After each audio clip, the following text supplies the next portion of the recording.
ಸ್ವಲ್ಪ photo shoot practice ಮಾಡೋದು ನಮ್ಮ ಸಿದ್ಲಿಂಗಯ್ಯನವ್ರೆ. ಹೀರೋಯಿನ್ ಸೆಲೆಕ್ಷನ್ಗೆ ಭವ್ಯ, ತಾರಾ, ಅಭಿನಯ ಈ 3 ಜನ ಆರ್ಟಿಸ್ಟ್ ಆದ್ರು. ನೀವು ಮಾಡಿದ್ದು ಸರಿಸುಮಾರು 300ಕ್ಕೂ ಹೆಚ್ಚು ಸಿನಿಮಾಗಳು ಕೆಲಸ ಮಾಡ್ತೀವಿ. ನನ್ನ ಹತ್ರ ಈಗ ಒಂದು 3 ಲಕ್ಷ ಪ್ರಿಸರ್ವ್ ಮಾಡಿದ್ದೀನಿ. ಈಗ ರಾಜ್ಕುಮಾರ್ ಫಿಲಮ್ಸ್ 209 ಒಂದೊಂದು ಫೋಟೋ ಹಂಪಿ ಕನ್ನಡ ಯೂನಿವರ್ಸಿಟಿನಲ್ಲಿ ಪರ್ಮನೆಂಟ್ ಗ್ಯಾಲರಿ ಮಾಡಿದ್ದಾರೆ. ಆಮೇಲೆ ಪುಟ್ಟಣ್ಣ ಕಣಗಲ್ ಹೆಸರಲ್ಲೇ ಒಂದು ಎಕ್ಸಿಬಿಷನ್ ಮಾಡಿ ಬಿಹೈಂಡ್ ದಿ ಸ್ಕ್ರೀನ್. ಬಹುಶಃ ಇಂಡಿಯನ್ ಫಿಲ್ಮ್ ಇಂಡಸ್ಟ್ರಿಯಲ್ಲೇ ಒಬ್ಬ ಡೈರೆಕ್ಟರ್, ಒಬ್ಬ ಫೋಟೋಗ್ರಾಫರ್ ಸ್ಟಿಲ್ ತೆಗೆದಿರೋದು ಇದು 2ನೇ ಸಲ. ಸೌತ್ ಇಂಡಿಯನ್ ಬಂದ್ರೆ ನೀವೇ. ಹೌದು. ಅವಾಗೆಲ್ಲ ಪೇಮೆಂಟ್ ಕರೆಕ್ಟಾಗಿ ತಲುಪ್ತಾ ಇತ್ತು ನಿಮಗೆ ಹೇಗೆ? ಅವಾಗಿಂದ ಎಲ್ಲ ಒಂದೇ ಥರ. ಕೆಲವರು ಒಳ್ಳೆಯವರು ಇದ್ರು ಕೊಡ್ತಾ ಇದ್ರು, ಕೆಲವರು ಕೊಡ್ತಾ ಇದ್ರು. ಸರ್, ನಿಮ್ಮ ಕಾಲಘಟ್ಟದಲ್ಲಿ ಇರ್ತಕ್ಕಂಥ ಹೀರೋಯಿನ್ಗಳು ಆರತಿ, ಭಾರತಿ, ಕಲ್ಪನಾ ಇವರೆಲ್ಲ ಇದ್ದಂಥವ್ರು. ಸೊ ನೀವು ಪರ್ಟಿಕ್ಯುಲರ್ಗೆ ಒಂದು ಫೋಟೋ ಶೂಟ್ ಅಂತ ಮಾಡಿಸ್ತಾರಲ್ಲ, ಅವಾಗ ಮಾಡಿಸಿದ್ದು ಯಾವ್ಯಾವ ಹೀರೋಯಿನ್ಗಳು, ಅವರ ಎಕ್ಸ್ಪೀರಿಯನ್ಸ್ ಸರ್? ಈಗ ಆವಾಗ ಫೋಟೋ ಶೂಟ್ ಅಂದ್ರೆ ಈಗಿನ ಥರ ಇಲ್ವೇ ಇಲ್ಲ.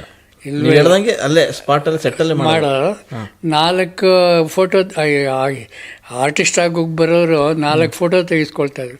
ಒಂದು ಸ್ಟ್ರೈಟು, ಒಂದು 3/4, ಒಂದು ಪ್ರೊಫೈಲು, ಒಂದು ಫುಲ್ ಫಿಗರು. 4 ಫೋಟೋ ಆದ್ರೆ ಆಯ್ತು. ಸಿನಿಮಾಗೆ ಅಷ್ಟೇ ಬೇಕು ಅಂತ. ಅದನ್ನ ಅವಾಗ ಎಕ್ಸ್ಪೆನ್ಸಿವ್, ಫೋಟೋಗ್ರಫಿನೇ ಎಕ್ಸ್ಪೆನ್ಸಿವ್. ಈಗಿನ ಥರ 100 ಫೋಟೋ ತೆಗೆದು ಸೆಲೆಕ್ಟ್ ಮಾಡ್ಕೊಳ್ಳೋದು ಇಲ್ವೇ ಇಲ್ಲ.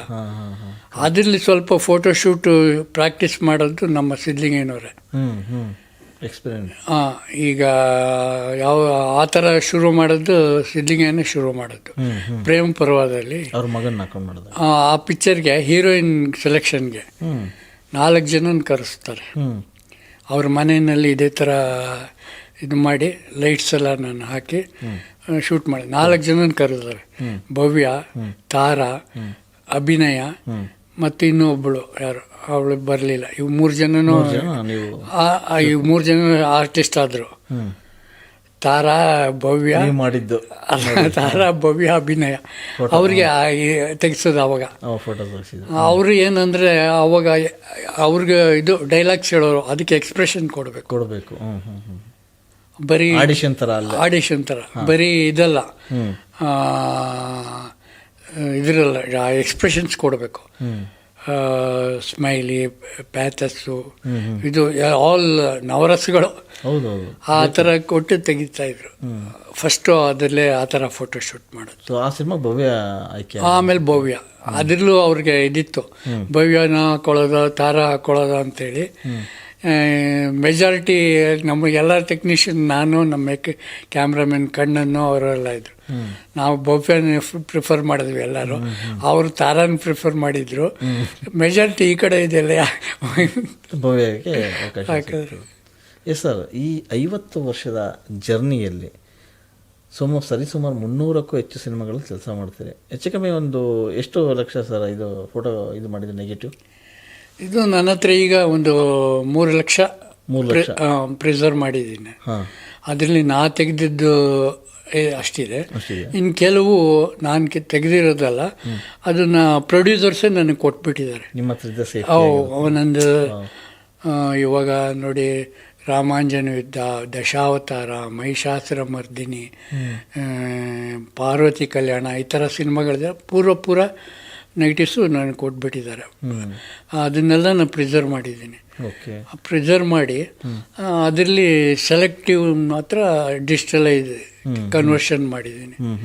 ನೆಗೆಟಿವಿಂದ ಇದಕ್ಕೆ ನೆಗೆಟಿವ್ ಸ್ಕ್ಯಾನರಿಂದ ಮಾಡಿ ಪ್ರಿಸರ್ವ್ ಮಾಡಿದ್ದೀನಿ. ರೆಡಿ ಇಟ್ಕೊಂಡಿದ್ದೀರಿ. ಹೌದು ನೋಡಿ, ಅದು ಸಿಗದೇ ಇರೋಂಥ ಕಾಪಿಗಳು ನಿಮ್ಮ ಹತ್ರ ಇದೆ. ಅಷ್ಟು ಸಿನಿಮಾಗಳು ಅಂದರೆ ಕಮ್ಮಿನ ಸರ್? 300 ಸಿನಿಮಾ, ಕಪ್ಪು ಬಿಳುಪು ಸಿನಿಮಾ ಅಂತಂದರೆ ಹೆಚ್ಚು ಕಮ್ಮಿ ಎಷ್ಟು ಸರ್? 2,500 ಸಿನಿಮಾದ್ದು ಏನೋ ವರ್ಕ್ ಮಾಡ್ತಿದ್ದೀನಿ ಅಂತೇಳಿ ಅಷ್ಟು ವರ್ಷ. ಅದು ನಾನು ಈಗ ಬೇರೆ ಇದರಲ್ಲಿ ಪ್ರಿಸರ್ವ್ ಮಾಡಿದ್ದೀನಿ ನಾನು.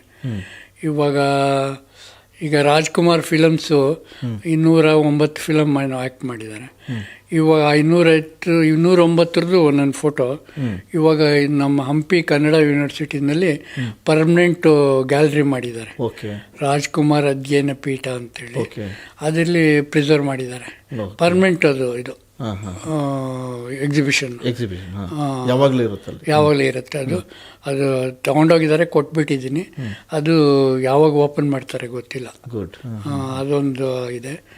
ಅದಲ್ಲದೆ ನಾನು ಒಂದು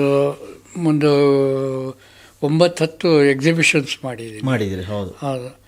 ಒಂದು ನನ್ನ ಕೆರಿಯರ್ ಮೇಲೆ ಒಂದು ಮಾಡಿದ್ದೀನಿ. ಕರೆಕ್ಟ್. ಆ ಪುಟ್ಟಣ್ಣ ಕಣಗಾಲ್ ಹೆಸರಲ್ಲೇ ಒಂದು ಪುಟ್ಟಣ್ಣ ಕಣಗಾಲ್ ಅವ್ರ ಮೇಲೇ behind the screen Puttanna Kanagal ಯಾವ ರೀತಿ ಕೆಲಸ ಮಾಡ್ತಿದ್ರು, ಯಾವ ರೀತಿ ಒಂದು ಸಿನಿಮಾ ಬಿಗಿನಿಂಗ್ನಲ್ಲಿ ಯಾವ ರೀತಿ ಪ್ರಿಪೇರ್ ಆಗ್ತಿದ್ರು, ಸಾಹಿತಿಗಳ ಹತ್ರ ಹೇಗೆ ಚರ್ಚೆ ಮಾಡ್ತಿದ್ರು, ಸಂಗೀತ ನಿರ್ದೇಶಕ ಹತ್ರ ಕಂಪೋಸಿಂಗು, ಈ ಥರ ಫೋಟೋಸ್ ಎಲ್ಲ ತೆಗೆದಿದ್ದೀನಿ. ಬೇರೆ ಯಾವ ಡೈರೆಕ್ಟ್ರು ಇಷ್ಟೊಂದು ಇನ್ವಾಲ್ವ್ ಆಗ್ತಿಲ್ಲ. ಬಹುಶಃ ಇಂಡಿಯನ್ ಫಿಲ್ಮ್ ಇಂಡಸ್ಟ್ರಿಯಲ್ಲೇ ಒಬ್ಬ ಡೈರೆಕ್ಟರ್, ಒಬ್ಬ ಫೋಟೋಗ್ರಾಫರ್ ಸ್ಟಿಲ್ ತೆಗೆದಿರೋದು ಇದು ಎರಡನೇ ಸಲ. ಕರ್ನಾಟಕದಲ್ಲಿ ಒಂದೇ. ಸೌತ್ ಇಂಡಿಯನ್ ಬಂದರೆ ನೀವು ಪುಟ್ಟಣ್ಣ ಕಣಗಾಲದ ಕಾಂಬಿನೇಷನ್. ಒಬ್ಬ ಫೋಟೋಗ್ರಾಫರ್, ಒಬ್ಬ ಡೈರೆಕ್ಟರ್ ಮೇಲೆ ಅದೊಂದು ಇದು. ಅದು ನೋಡಿದ್ರೆ ಈಗಿನ ನಮ್ಮ ಬರೋ ಡೈರೆಕ್ಟರ್ಗಳಿಗೆಲ್ಲ ಒಂದು ಇದಾಗುತ್ತೆ, ಪಾಠ ಥರ. ಕರೆಕ್ಟ್. ಅದನ್ನೆಲ್ಲ ಒಂದ್ಸಲ ನೋಡಿದ್ರೆ ಈಗಿನವ್ರಿಗೆ ನೋಡಬೇಕು. ಕರೆಕ್ಟ್. ಇಲ್ಲ, ನಾವು ನಿಮ್ಮ ಎಕ್ಸಿಬಿಷನ್ ಸಾಕಷ್ಟು ಕಡೆ ನೋಡಿದ್ದೀವಿ ಸರ್. ಅಕಾಡೆಮಿಯಿಂದ ಕೂಡ ಒಂದು ಎಕ್ಸಿಬಿಷನ್ ಮಾಡಿದರು ನಿಮ್ಮ ಫೋಟೋಗ್ರಫಿದು. ಅಕಾಡೆಮಿನ ಮಾಡಿದ್ದು ಪುಟ್ಟಣ್ಣದ ಮಾತ್ರ, ಬಾಕಿದೆಲ್ಲ ನಾನೇ ಮಾಡಿರೋದು. ಪ್ರೈವೇಟ್ ನಾನೇ ಇದು ಮಾಡಿದೆ. ಇಲ್ಲಿ ಮಾತ್ರ ದಸರಾ ಫಿಲ್ಮ್ ಫೆಸ್ಟಿವಲಲ್ಲಿ ಮಾಡಿದ್ರು ಮೈಸೂರಲ್ಲಿ. 2 ವರ್ಷ ಮಾಡಿದ್ರು. 1 ವರ್ಷ ಒಂದು 5 ಜನ ಡೈರೆಕ್ಟರ್ಗಳ ಮೇಲೆ ಮಾಡಿದ್ದೆ. ಅವರದ್ದು ಬಿಹೈಂಡ್ ದಿ ಸ್ಕ್ರೀನು. 5 ಜನ ಡೈರೆಕ್ಟರ್ದು.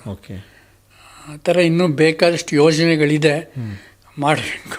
ಓಕೆ ಸರ್, ನಿಮ್ಮ ಇಷ್ಟು ವರ್ಷದ ಅನುಭವದಲ್ಲಿ ನಿಮಗೆ ಯಾವತ್ತೂ ಕೂಡ ಈ ಸಿನಿಮಾ ಫೋಟೋಗ್ರಫಿ, ಸ್ಟಿಲ್ ಫೋಟೋಗ್ರಫಿ ಮಾಡುವಾಗ ಬೇಸರ ಆಗಿದ್ದು ಇತ್ತ ಸರ್? ಅಂದರೆ ಮಧ್ಯ ಒಂದು ಸ್ವಲ್ಪ ಆಯಿತು, ಆದರೆ ಈಗ ಏನಿಲ್ಲ, ನನಗೆ ಸಂತೋಷ. ಆರಂಭದಲ್ಲಿ ಇತ್ತು ಸರ್. ಆಗ ನಿಮ್ಮ ಕಾಲದಲ್ಲೂ ತಾರತಮ್ಯ ಅನ್ನೋದು ಇತ್ತ ಸರ್ ಚಿತ್ರರಂಗದಲ್ಲಿ? ತಾರತಮ್ಯ ಯಾವ ಥರ ಅಂದರೆ ಈಗ ಅವರಿಗೆ ಸ್ವಲ್ಪ ಜಾಸ್ತಿ ಫೋಕಸ್ ಮಾಡೋದು, ಇವರಿಗೆ ಕಮ್ಮಿ ಕೊಡೋದು, ಇಲ್ಲ ಆ ಥರ ಏನಿರಲಿಲ್ಲ. ಯಾಕಂದರೆ ಎಲ್ಲ ಕಾಲಕ್ಕೂ ಇರುತ್ತಲ್ಲ ಕಾಮನ್ ಆಗಿ ಅಂತ. ಇಲ್ಲ ಆ ಥರ ಏನಿಲ್ಲ. ಸ್ಟಿಲ್ ಫೋಟೋಗ್ರಫಿಲಿ ನಾನು ಆವಾಗ ನಂಬರ್ 1 ಇದ್ದೆ. ಯಾಕೆಂದರೆ ನನಗೇನು, ನಾನು ಬಿಡ್ತಾ ಇದ್ದೆ ಸಿನಿಮಾ ಹೊರತು ನನಗೆ ಜಾಸ್ತಿ ಆಗಿಬಿಟ್ಟಿದೆ, ಟೈಮ್ ಇಲ್ಲ ಅಂತೇಳಿ ಬಿಡಬೇಕಾಗಿತ್ತು. ಒಂದು ಟೈಮಲ್ಲಿ ನನಗೆ 6 ಜನ ಅಸಿಸ್ಟೆಂಟ್ಸ್ ಇದ್ದರು. 6 ಜನನ ಸಾಕಬೇಕಾಗಿತ್ತು ಸಿನಿಮಾ ಮಾಡೋದು. ಯಾಕೆಂದ್ರೆ ಒಂದೊಂದ್ಸಲಿ ಏನಾಗೋದು, ಎಲ್ಲ ಪಿಕ್ಚರ್ ನಾವು ಮಾಡೋದು. ಇಲ್ಲಿ ಲ್ಯಾಬಲ್ಲಿ ವರ್ಕ್ ಮಾಡಬೇಕು, ಕಲರ್ ಪ್ರಿಂಟ್ಸು ಬೇರೆ, ಅವನಿಗೆ ಬೇರೆ ಫೋಟೋಗ್ರಾಫರ್ಗೆ ಬ್ಲ್ಯಾಕ್ ಆ್ಯಂಡ್ ವೈಟ್ ಪ್ರಿಂಟ್ ಬೇರೆ ಹಾಕಬೇಕು. ಆವಾಗ 2 ತೆಗಿಬೇಕಾಗಿತ್ತು, colour black and white 2. Okay. ಮಧ್ಯ ಒಂದು ಟೈಮಲ್ಲಿ 2 ತೆಗಿಬೇಕು, ಒಂದೇ ಥರದ್ದು. ಕಲರ್ ಒಂದು ಎಕ್ಸ್ಪೋಸ್ ಮಾಡಬೇಕು, ಬ್ಲ್ಯಾಕ್ ಆ್ಯಂಡ್ ವೈಟ್. ಯಾಕೆಂದರೆ ಅವಾಗ ಪತ್ರಿಕೆಗಳು ಕಲರ್ ಆಗಿರಲಿಲ್ಲ. ಕರೆಕ್ಟ್. ಪತ್ರಿಕೆಗಳಿಗೆ ಬ್ಲ್ಯಾಕ್ ಆ್ಯಂಡ್ ವೈಟೇ ಬೇಕಾಗಿತ್ತು. ಕಲರೆಲ್ಲ ಇದಕ್ಕೆ ಬೇಕಾಗಿತ್ತು, ಡಿಸ್ಪ್ಲೇ ಮಾಡೋಕ್ಕೆ, ಅಲ್ಲಿ ಅವಕ್ಕೆ ಕಲರ್ ಬೇಕಾಗಿತ್ತು. 2 ತೆಗಿಬೇಕಾಗಿತ್ತು. ಈ ಥರ ಭಾಳ ಇದ್ದಿತ್ತು. ಮತ್ತು ನಾವು ಯಾವಾಗ ಎಕ್ಸ್ಪೆನ್ಸಿವ್ ಫೋಟೋಗ್ರಫಿ. ನಾವು ಒಂದರಲ್ಲಿ ನಿಮಗೆ ಒಂದು ಸಿನಿಮಾಗೆ ಎಷ್ಟು ಪೇಮೆಂಟ್ ಸಿಗ್ತಾ ಇತ್ತು ಸರ್? ಒಂದು ಪೇಮೆಂಟ್ ಅಂತ ಹೇಳಿದ್ರೆ ನಾನು ಮ್ಯಾಕ್ಸಿಮಮ್ ತೊಗೊಂಡ್ರೆ 25,000 ರೂಪಾಯಿ. ಹೈಯೆಸ್ಟ್ ಅದೇನಾ? ಅದು ಹೈಯೆಸ್ಟ್ ಅಮೌಂಟು. ಯಾವ ಸಿನಿಮಾ? ಫಿಲ್ಮ್ಸಲ್ಲಿ ಕೊಡ್ತಾಯಿದ್ರು 25 ಲಾಸ್ಟು. ಅದರಲ್ಲಿ ಎಲ್ಲ ನಮ್ಮ ಎಕ್ಸ್ಪೆನ್ಸ್ ಹೋಗ್ಬಿಡೋದಲ್ಲ, 25,000 ಅದ್ರ ಮಿಗೋದು 5,000 ರೂಪಾಯಿ ಅಷ್ಟೇ. ಅವಾಗ ಖರ್ಚು ಹಂಗೆ. ಎಲ್ಲ ಪ್ರತಿಯೊಂದು ನಾವು ಫಿಲಮ್ ನಾವು ತಗೋಬೇಕು, ಪ್ರಿಂಟ್ಸ್ ನಾವು ಹಾಕಬೇಕು, ಇದು ಎಲ್ಲ ಕೆಮಿಕಲ್ಸು ಎಲ್ಲ ನಮ್ಮದು ಎಲ್ಲ ಆಗೋದು, ಎಲ್ಲ ಅದ್ರಲ್ಲಿ ಹೋಗ್ಬಿಡೋದು.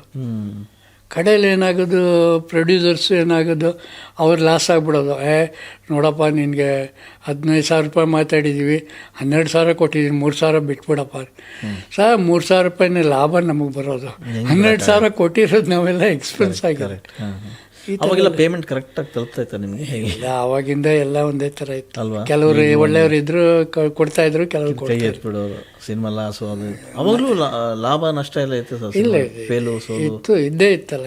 ಸಿನಿಮಾ ಅಂದಮೇಲೆ ಈ ಎಲ್ಲ ಕಾಲಕ್ಕೂ ಫೈಲರು ಸಕ್ಸಸ್ ಇದ್ದೇ ಇತ್ತು. ನಿಮಗೆ ಅತಿ ಹೆಚ್ಚು ಒಡನಾಟ ಇದ್ದಂಥ ಹೀರೋ ಯಾರು ಸರ್? ಅಂದರೆ ಬಂದ ತಕ್ಷಣ ಬಾಪ ಅಶ್ವಥ್ ಅಂತ ಕೈ ಹಾಕೊಂಡು ಹೀರೋ ಅಂತೇಳಿ ಬಿಹೈಂಡ್ ದ ಸ್ಕ್ರೀನ್ ಹೇಳ್ತಾರೆ. ಬಿಹೈಂಡ್ ದಿ ಸ್ಕ್ರೀನ್ ಶ್ರೀನಾಥ್ ಸ್ವಲ್ಪ, ಹಾಂ ಹಾಂ ವಿಷ್ಣುನೂ ಓಕೆ. ಅಂದರೆ ಕೆಲಸದಲ್ಲಿ ನಾವು ಸ್ವಲ್ಪ ಸ್ಟ್ರಿಕ್ಟ್ ಇದ್ದಾಗ ವಿಷ್ಣು, ನಾನು ಕೆಲಸದಲ್ಲಿ ಎಲ್ಲ ಇದು ಬರೋದು. ಇಲ್ಲಿದ್ದಾಗ ಅಂದರೆ ಎಲ್ಲ ಸಮಕಾಲೀನ ಏಜ್ನವ್ರು ಬೇರೆ. ಅವಾಗ ನಾನು ಹೆಚ್ಚು ಆಗಿನ ಟೆಕ್ನಿಷಿಯನ್ಸ್ ಹತ್ರ ಹೆಚ್ಚು ಮಿಕ್ಸ್ ಆಗ್ತಿದ್ದೆ ಹೊರತು ಆರ್ಟಿಸ್ಟ್ ಹತ್ರ ಎಷ್ಟು ಬೇಕೋ ಅಷ್ಟೇ. ಯಾರಾಗ್ತಾರೆ ಎಂಎಲ್ಎ ಅಭ್ಯರ್ಥಿ 2028 ಶೀಘ್ರದಲ್ಲೇ. ಪ್ರತಿದಿನ ಒಂದೊಂದು ಕ್ಷೇತ್ರದ ಟಿಕೆಟ್ ಆಕಾಂಕ್ಷಿಗಳ ಸಂಪೂರ್ಣ ಮಾಹಿತಿ ಪೊಲಿಟಿಕಲ್ ಜರ್ನಲಿಸ್ಟ್ KM ಶಿವಕುಮಾರ್ ಅವರಿಂದ. ಕರ್ನಾಟಕದ ನಂಬರ್ 1 ಡಿಜಿಟಲ್ ಮೀಡಿಯಾ ನಿಮ್ಮ ನೆಚ್ಚಿನ ಕರ್ನಾಟಕ ಟಿವಿಯಲ್ಲಿ ಮಾತ್ರ.